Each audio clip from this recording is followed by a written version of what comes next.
So I think the most important thing about this experience was that I gained access to a lot of topics that I hadn't gained knowledge to previously, because I think considering that many African communities are underrepresented in media, for example, the Sudan Civil War and many proxy conflicts are often overlooked, and the media often focuses on conflicts such as the Russia-Ukraine war or the Israel-Palestine conflict. And I think this was a really important conference, and also allowing me to access a large pool of delegates, considering that all 55 delegates of the AU were in our committee. And I think that was really important in allowing us to talk and negotiate with a very large range of stakeholders.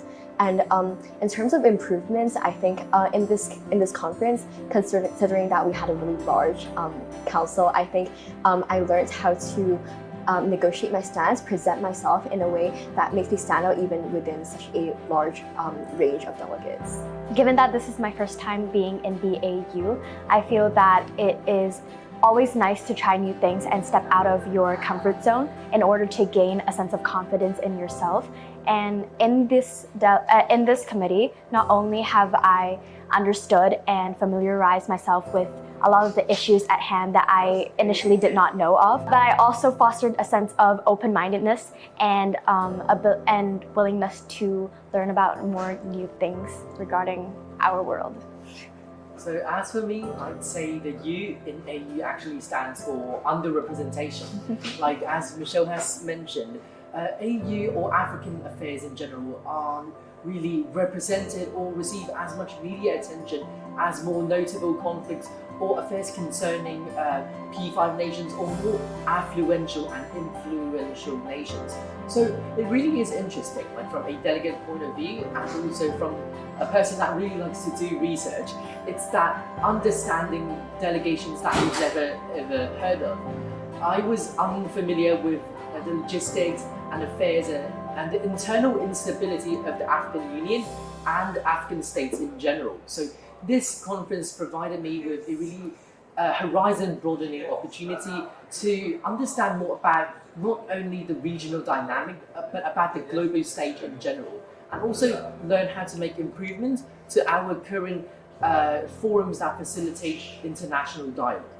I feel like SCMUN provided a platform for me to find a sense of self and identity in such a big world.